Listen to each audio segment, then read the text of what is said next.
am very comfortable in flowing in the feminine. I love being like I just am there. But the masculine is where I typically struggle. And so it was like this 3-month container is to be in devotion to yourself. Hello and welcome to the Unapologetically Yours podcast. I'm your host, Ashley Logan. And on this podcast, we go deep on everything from spirituality to relationships and connection to business and belief systems.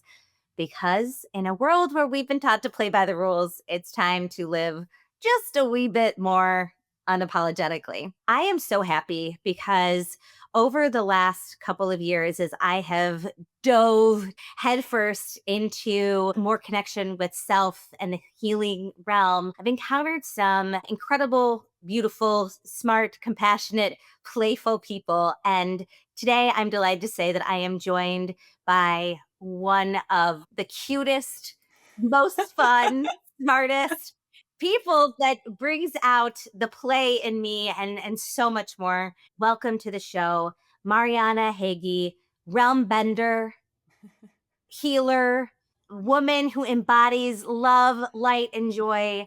My Mary, my bogey. She's a transformative group facilitator, gentle Reiki practitioner, breathwork guide, attuned sound healer, and so much more. Thank you so much for being here, my dear.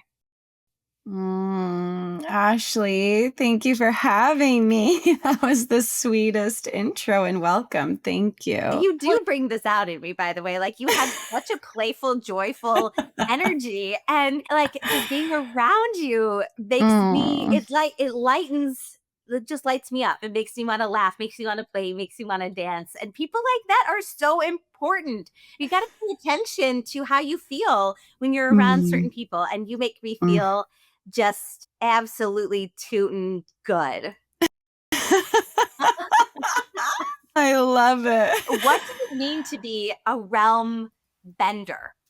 Oh, yeah, it's funny. So this came somewhat, I get, as we all do, we get reflections from our community and people we cross paths with. And I've been shared, many names for me, and like reflections are like, oh, you're this or you're that. And recently, it was maybe like 6 months ago, this woman told my friend, she was like watching me and she's like, Mary's a realm bender. And she was like, my friend immediately was like, totally. And also, I don't know what that is like logically, but she like knew what it was in her soul. And so when she told me that, I had the same feeling where I was like, wow, I felt so seen. And I also was like, what does that mean?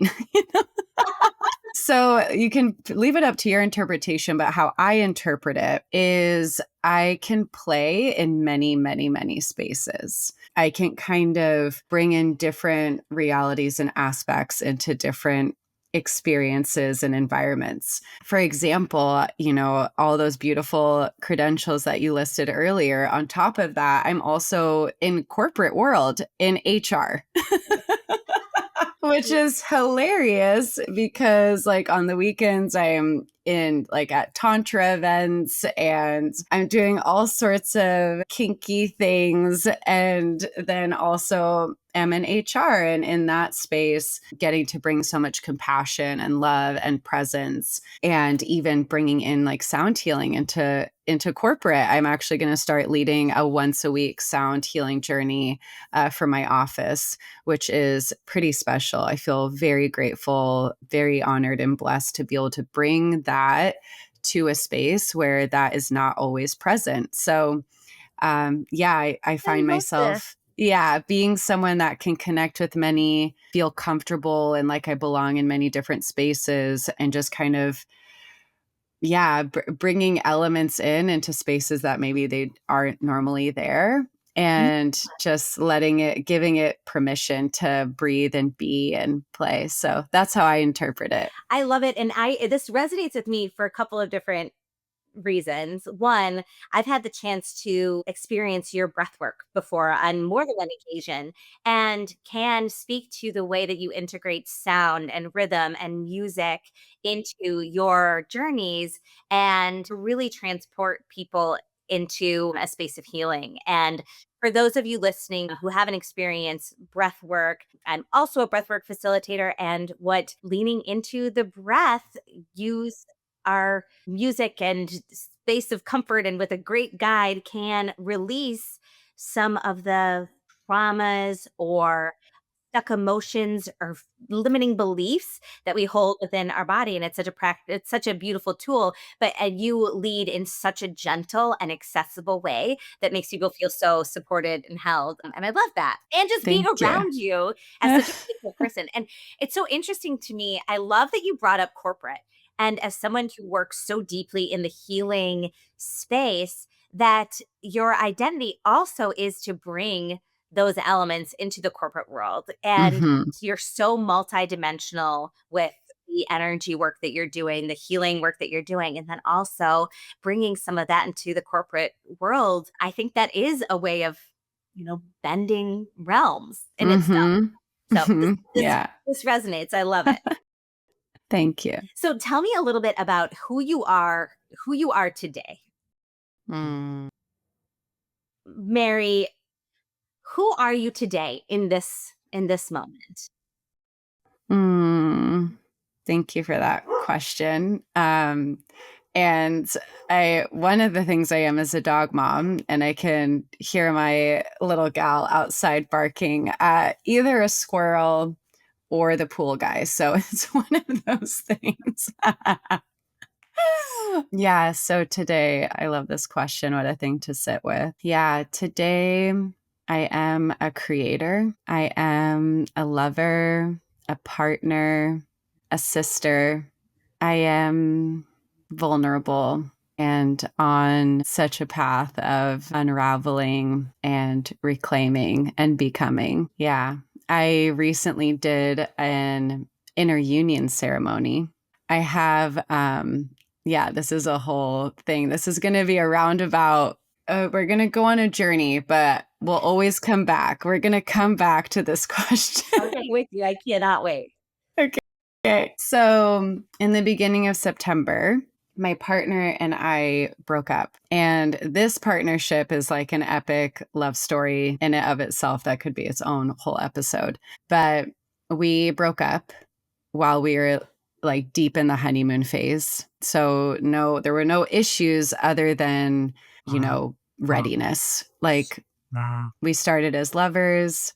I felt this like readiness to be in like deep life partnership, and he was not there yet and had a lot of questioning still, and is such a stand for me and having everything I want. And so while he was like, I don't want to let you go, I love you so much and I like want you to have everything in the world and you deserve that more than anyone I know. So I'm unselfishly going to essentially say, like, remove myself from the situation. And when that happened, I completely trusted it and accepted it and honored him in his truth. And yeah, I just respect him so deeply and told him that. And I said, this feels wrong to me and I accept it and I trust you and I love you. And I walked into my house and I looked at myself in the mirror and I said, I will not abandon you in this heartbreak. And we're going to make this a fun breakup. Well, you are someone who is so worthy of absolute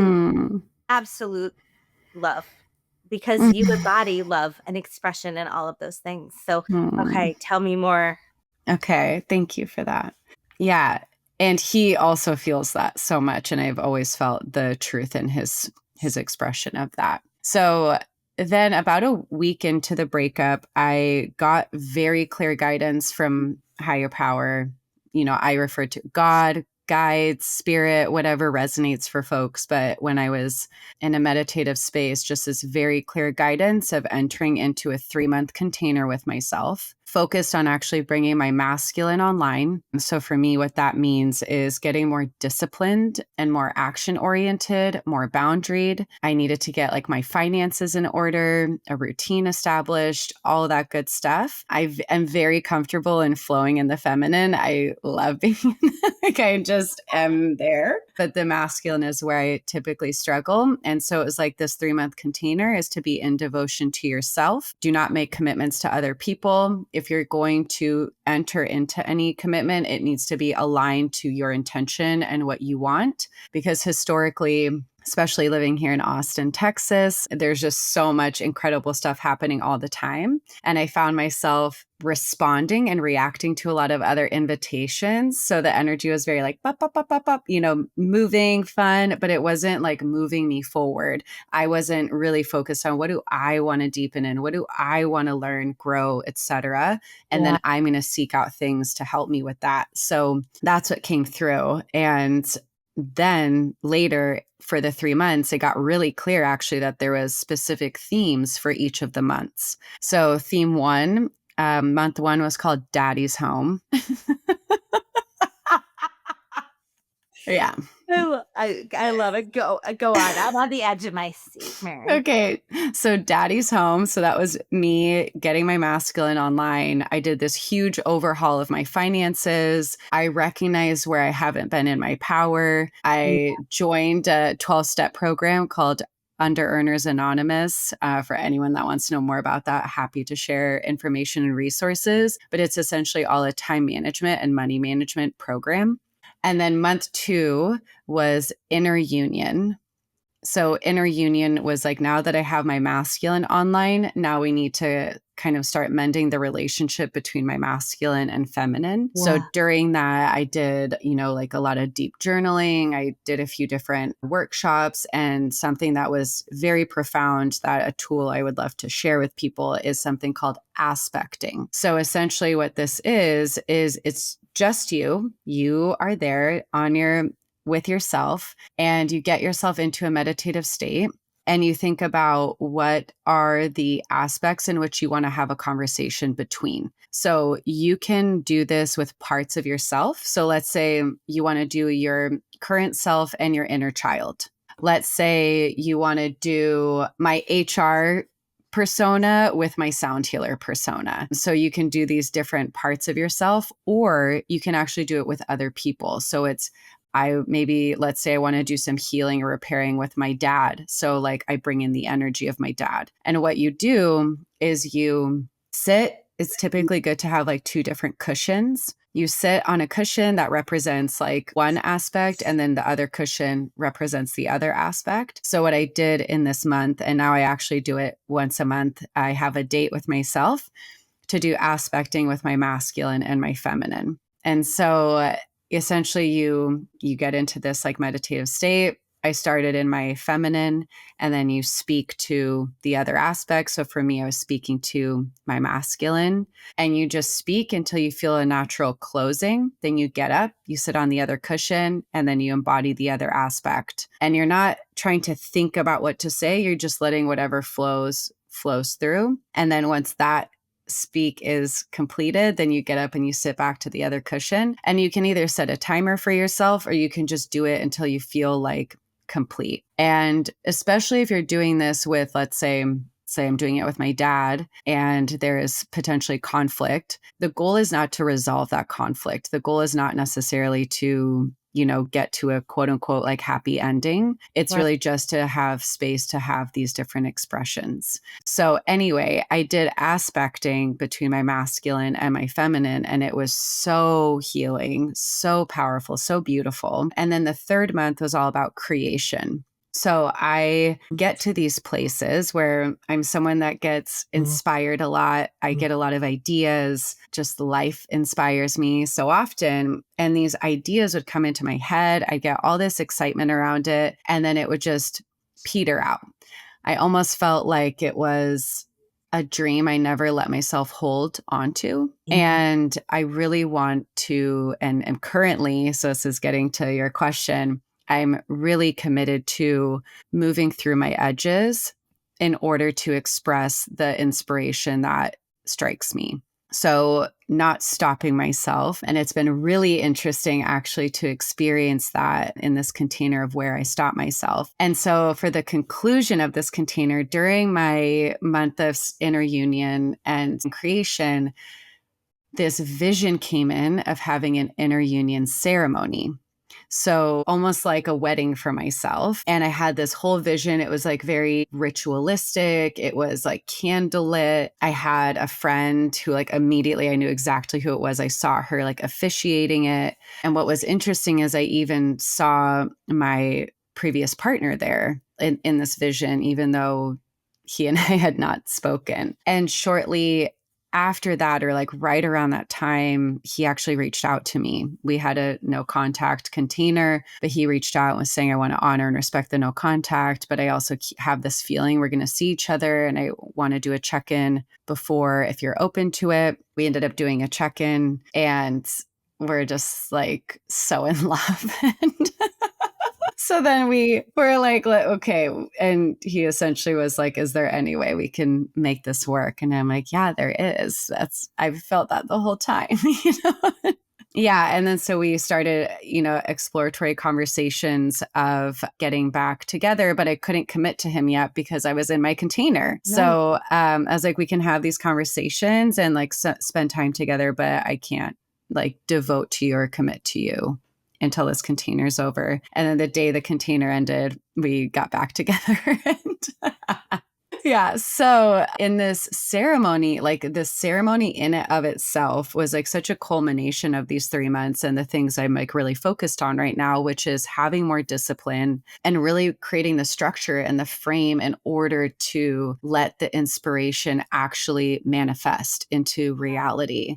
And for this inner union ceremony, the amount of, oh my gosh, discomfort to move through, the feelings that were coming up, the voices in my head coming up around like, this is so embarrassing. Like my friend was like, do you want men there? I feel like men should be there to like hold the masculine anchor in this. And when I was envisioning men being there, all this like shame started coming up, or like, oh, they're going to pity me, or this is such a waste of time, or yeah, like feel sorry for me. Like all these just judgments, criticisms are coming up. And then just the feeling too of like, oh my God, well, it's not my birthday yet. My birthday is on Monday, but it's not my birthday yet. Thank you. And it's not my birthday. It's not my actual wedding. Like, how could I even ask for people to like spend their time doing this? Is this so selfish? Like, and I just, all this anxiety and fear. I finally moved through that to get to the inviting people. And then like when it got to the time for it to come,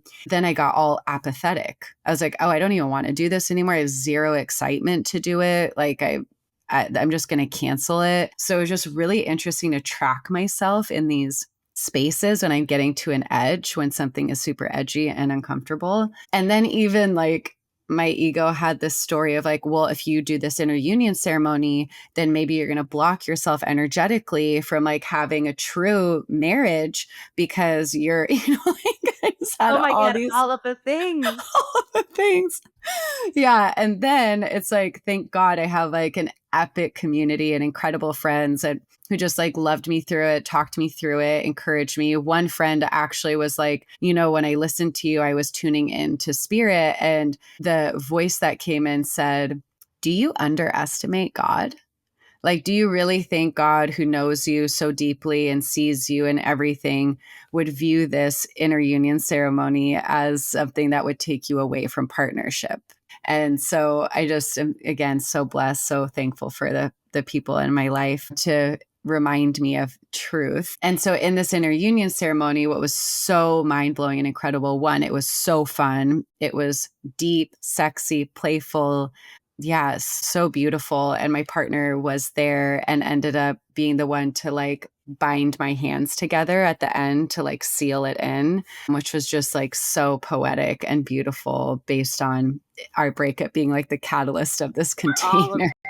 Oh my God. Mary, and I know, so beautiful. But what really struck me was all of the men at the ceremony at some point cried who were at the ceremony. And I had like an aspect of the ceremony that was really focused on the community and all of us together. And people had shares. And in the shares, how many people said how deeply inspired they were by this. They're like, this is inspiring me for like an intention of how I'm wanting to show up for this next like cycle of life. And it just really showed me how to move through the fear and the edges, how important it is actually, and what a service it is to create when you are inspired. Because I think when you get that soul inspiration, when something like really lights you up and it kind of hits you like a lightning bolt, I think it's because it's meant to serve more than you. It's Oh my not God. just about you, it's about others too. And like it's meant to be like 1+1 = 3 and just keep booming out. And so that really helps me get out of my own ego and my own head to let myself delight in creating and playing and doing something different, and then to be in service to this inspiration that's coming through, that's like chosen my vessel or your vessel or whose ever vessel to come through. It's really for our own expansion, but for us to also give and be in service of others. So that's what's really alive for me right now, is to be in creation and to maintain the structure that enables me to do that. And also really to receive love, like to let myself keep opening to love that's available to me and feel worthy of it, has been an ongoing journey and process for me. So yeah. I'm sitting here, I'm in tears, what for so many reasons. And I just want to respond to this, like everything that you just shared. First of all, thank you. When we first started, you said you were feeling vulnerable, and I think that there's so much to be learned by taking grief and taking it into a moment of reflection, because I know you and how deeply worthy you are Mm. of love, and how magical you are and what you bring to each room, and that you could take a second and honor this 3-month period of time to, one, reflect and get in balance with your masculine and feminine. And that you could then say, I have a choice right now to love myself Mm. through this, because at the end of the day, that's who we have. Like, Yes, there's one person you're stuck with for the rest of your life, and that's you, baby. And totally. and you might as well absolutely love the shit, and at least know the shit out of this person. Mhm. And then knowing that, that partnership was waiting for you, and Mm. still honoring your own container and Mm. the spirit of creation. Because I truly believe, as a creative, where you and I are really similar, is Mhm. multi-passionate people Mm. in energy work and inspired by a million things. I love being in my feminine, which makes play so much fun and all of those things.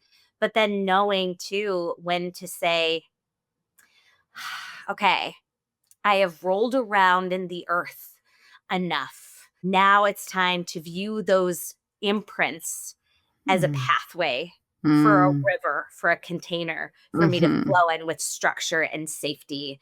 And because what we're carving in our own lives in the past that we're creating are the banks of a river that someone else can follow and flow through. And Mm. that when you are a light worker, when you are a healer, when you are someone who is so vulnerable to the messages, not vulnerable to the messages of the divine, but creation coming through you and all those things, you are a leader. And Mm. there's a responsibility in some ways to act on it and to trust it. And it feels Mhm. like this last 90 days for you was like absolutely you stepping into another level where Mm. you can create safely, be in balance, have self reflection, and know that that love for yourself is what comes not first, but should be really, really, really honored, because you've got the Definitely. Yeah, I mean, it's the thank you. Such beautiful reflections. And yeah, I mean, it's really the foundation to all of your other relationships, is your relationship with self. And it is the well you source from for everything.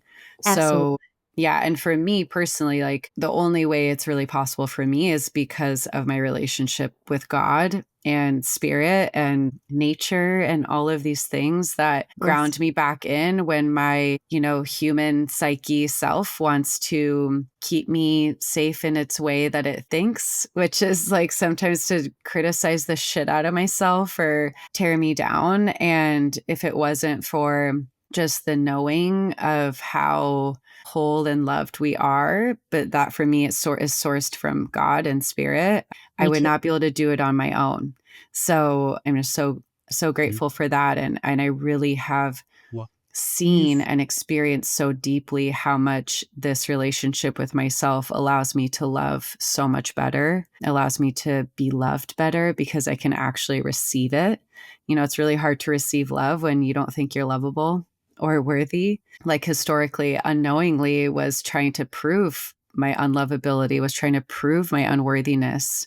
And so that came through in like self-sabotage or not receiving. And now to actually get to open is so incredible and scary. It's terrifying. And yeah, I had this moment at the end of the ceremony where I was just crying, like feeling all of it. And I asked, can life like really be this sweet? And I got this message back saying yes. And I said, can I really receive this much love? And this voice said, no, you can receive so much more.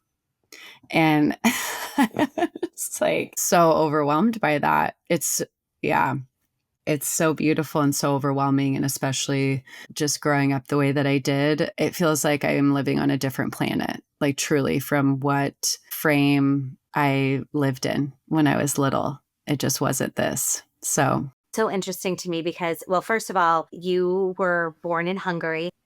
In Germany, but my family's Hungarian. Yes. Yeah. So grew up fully Hungarian. Yeah. And culturally, ethnically, I'm Hungarian. Yeah. Okay. And then when we think about access to God, access to nature, access to source energy, there's such a big part of Western civilization that has God as this ascension point, as this thing to live up to. And there's so much shame associated with organized religion and so much shame associated with, asking for forgiveness and not being good enough and that we are sinners and all of those things. And to unbind those things and focus on like the connection to self, the source energy that comes from nature and the flowers blooming and water flowing and the singing of the birds and all of the beautiful, majestic elements that the earth provides for us. My observation is that so many of us are disconnected from God and source because we've been taught to have God be this ascension point rather than accessible within us through unconditional love. As you're navigating that, what do you think that people have to learn and what's waiting for them on the other side of this painful, hard, vulnerable exploration? Yeah. I mean, there's so many incredible teachers on answering this exact question, but I would say the things coming up that we have to learn is you're not alone. I would say that's a really big thing. When we feel alone in something and like focused on ourselves, we completely disconnect from the truth that we are all, it's one, we are all connected. We disconnect from creation. When we go into like, I'm alone in something, it's typically we're in a victim state and we become very self-focused. And when we're in that, it takes us out of a creational mindset, which is abundant and all things are possible and connects us to life. Like we are creators. Like that is what we are as humans. So I think recognizing that the quickest way to get to feeling open and supported is recognizing that you're not alone. For me, the very first time this like was a huge like realization was actually in like 2021. I was going through a really depressed time. I was in a very dark space. And I was like on the couch one day, just crying and like really feeling super low, and something like popped in me. And I was like, oh my God, there's so many other people in the world right now that are feeling the exact same way I'm feeling. And for me, this was like an acute depressive period. And I was thinking about the people who feel this way all the time and who live with this. And my heart like broke. Then I just started sobbing for like every single person who has felt this. And through that heartbreak, it broke me into compassion, and it broke me into connection and oneness. And it pulled me out of just myself and made me focus in on all of us and the togetherness and this feeling of I don't want anyone to feel this way. So then how I do that for myself and I do it for others, and how much that requires letting people in, how much it requires like being let in. And also what's incredible is when you have felt things like that, you learn empathy in a different way. You learn compassion in a different way, where you can really sit with someone eye to eye, heart to heart. And to me, like compassion is, we are all human. We all have these same experiences. I'm not better than you. I'm not worse than you.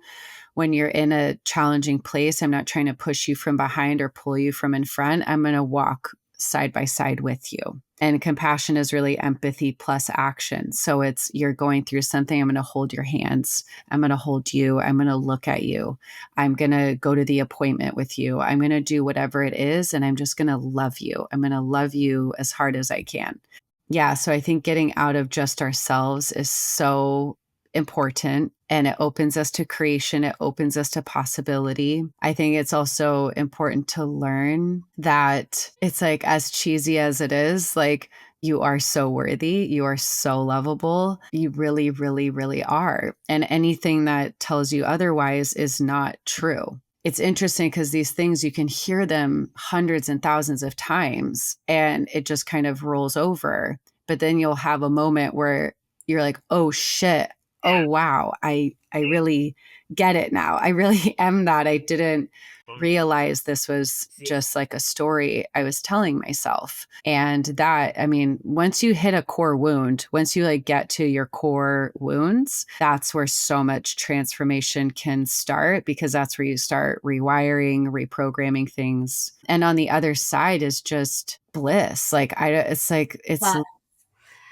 Gosh. absolute bliss. And it's not like, for me personally, I'm not in a constant state of bliss all the time. Like, of course, I have super challenging days and pain and sometimes like self-critical thoughts, but it's, I mean, from where I used to be to where I'm now is insane. And I can just attest to the fact that when you are practicing gratitude, and like, I mean, gratitude is an ultimate tool. Forgiveness and gratitude, ultimate tools. And expressing gratitude for yourself. And every night I will, during my prayers, I list out all the things I forgive myself for that I had judged myself for during the day. And then when I wake up in the morning, I say all the things I'm grateful for and ask to be a conduit of truth and love, and may I be generous and all these things. But yeah, I really think those tools are super helpful. Oh, but the bliss, but it is bliss. Like when you can get there to like really bask in the gratitude. Like I think of my friends and the community and the experiences I have, and to just be like, holy shit, is this life? Like, can this really be life? It's so beautiful. Well, it's so interesting. So, have you read the Mary Magdalene Revealed book? Have we I have talked? not. Okay. I have it, but I'm wearing a Mary Magdalene. So am I, which Yeah, is I so, noticed that. I was like, I wonder if that's Mary Magdalene. yeah, which is so interesting. I love this. But Mary Magdalene is, for those of you who don't know, a figure in the Bible that has been called a whore and really dismissed as someone who is actually Jesus's partner and a priestess and a conduit for a type of love and connection with source that she and Jesus preached together. And because of the way that the Bible was constructed, her book was left out. And in fact, every copy of the book had the same 8 pages or so ripped out of it. And this was only found in the 80s. And for me, as someone who was raised in the church and feels a very strong connection to God, I always felt that deep, deep absence of the feminine energy. Mm. And it was sort of floundering and like, where do women, where is our place? Mm. Where do I put Mm. my feminine energy? Where do I put my sexual energy? Where do I put all of these Mm. things?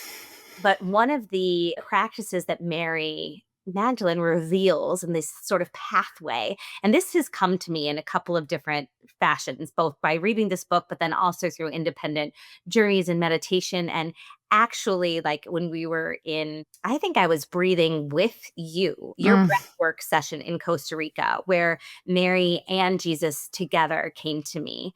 And Mm.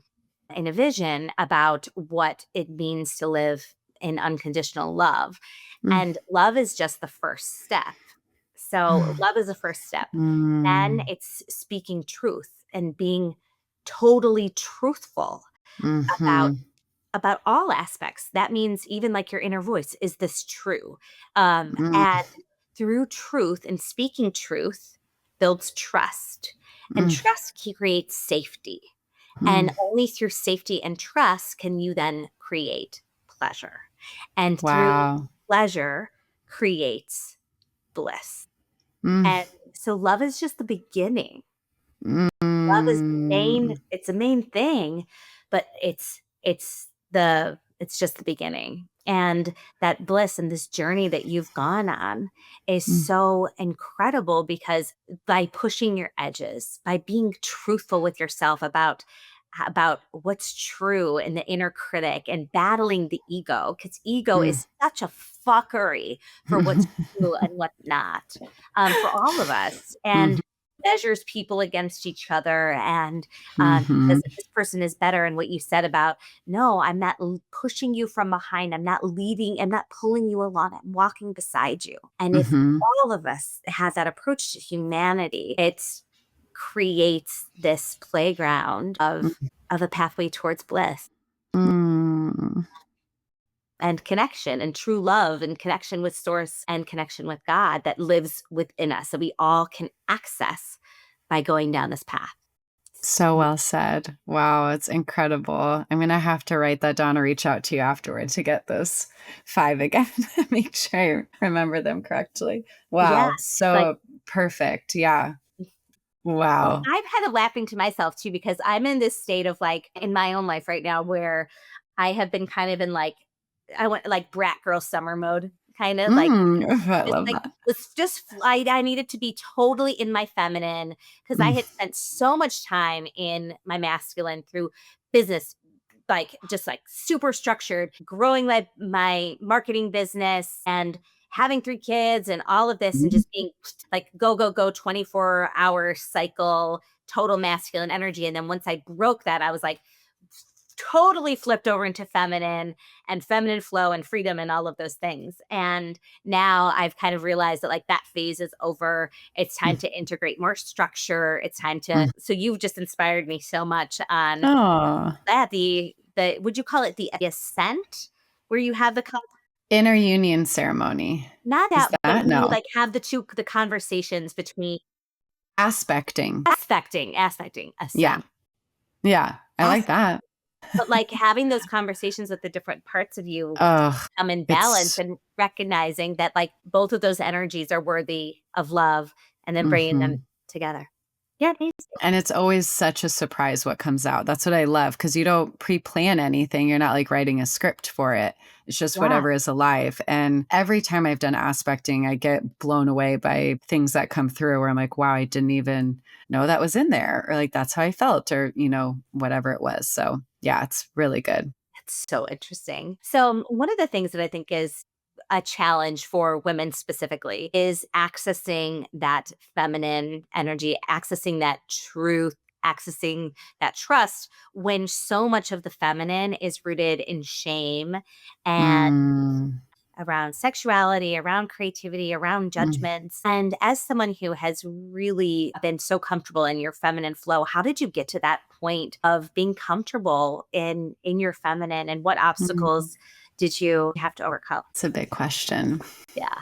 Yeah. And also also an ongoing journey. All of these things, like we're never at the end point, we're always on the path. So Yeah, within my feminine, gosh, yeah. So I would say I'm grateful and thankful that I've always been like a fairly whimsical person, which is very much like within like the light feminine realms of things. Have always been pretty playful, loving, kind of dancing. I love dancing and moving and being in my body. So like those things are great like access points for the feminine. It's really like feeling. I would say what's really helped me, I'm so grateful to have learned from some incredible teachers. One I will call out specifically, her name's Jillian Pothier. She is wow, like blew my socks off. And I had been seeking and looking for a teacher to help with healing my relationship to the masculine, actually, because I realized how much resentment I was holding against the masculine and men specifically, how much pain and anger and fear was in my body and in my psyche. And her work really tremendously helped me with that. And in that work, I also learned so much about the power of the feminine and also what that looks like and feels like and sounds like. And also like Alison Armstrong too. She's, if you haven't like read her books, she is incredible too. We'll put all of these in the show notes. They're all like dream team. But I would say it's needing to release the need to be right and instead embody what is true. So being the feminine to me is like you are life itself. Like you are life in its unpredictability, in its beauty. Like nature doesn't lie. Nature is true in its truest form. Yeah. And so what that looks like is deeply feeling and allowing yourself to be felt, allowing yourself to be witnessed in the feeling and revealing that in a way that is true and that's not weaponized. I think historically, for me, I can speak for me personally, I've also observed this in women, is we can weaponize our feelings. Like I can weaponize my anger, I can weaponize my sadness, I can use it to manipulate, to control, to punish, instead of just feeling the feeling and letting myself be witnessed in the purity of what I'm feeling, letting myself be witnessed in the purity of my joy, in my excitement, in my pleasure, in my anger, in my pain. With my partner, there's been times where I've been in such intense pain, like I was really hurt by something, and just letting myself be angry in front of him without being angry at him is such a difference. To really be like, this thing really upset me. I'm feeling fire in my body and then needing to move, breathe, like not caring how ridiculous I look in that moment, letting myself feel shame, like being in shame in front of someone. These things are such a gift to the masculine and is really where our power is to feel what is true and express it and not withhold it. This to me right now this feels so deeply true that is our gift. And I think a lot about how society has gotten to this sort of laissez-faire, super self-conscious place, and where a lot of the patriarchy, a lot of toxic masculinity is present. And there's a lot of toxic femininity as well. But that some of this is coming from a lack of gut checking one another with our real feelings. And so to instead of, hiding our shame, hiding our anger, being mad about something, and instead of expressing it, going and calling your best friend and being like, what the fuck happened? Blah, blah. Instead of just being with it and allowing it to be witnessed and allowing it to be seen and not being attached to how someone else receives it. Oh, that's the thing. Yes, that's the thing. Yeah. That's the medicine, is like to simply, because the moment you start attaching to how someone's going to receive it, you're not in truth anymore. Right. Because you're going to start to shift how you are to see how it lands for them. And so with this, like within the feminine, it's the willingness to ruin the moment, the willingness to say what's true, even if it ruins the relationship, even if it ends the relationship, even if it causes you to not go to the fancy dinner, even if it means you spend the night apart, even if, like, whatever it is, it's saying what is true when it is in integrity, when it is from heart, when it's sourced in truth versus sourced in wanting to control power, like whatever it is, and completely surrendering to what happens when that truth is expressed. Wow. And this goes back to this theme. It starts with love. You Yeah. speak truth. When Yeah. you speak truth, that's how you build trust. I Yes. think that there's so much of a breakdown in trust within people Oh, because we're yeah. not speaking truth. Right. Yeah.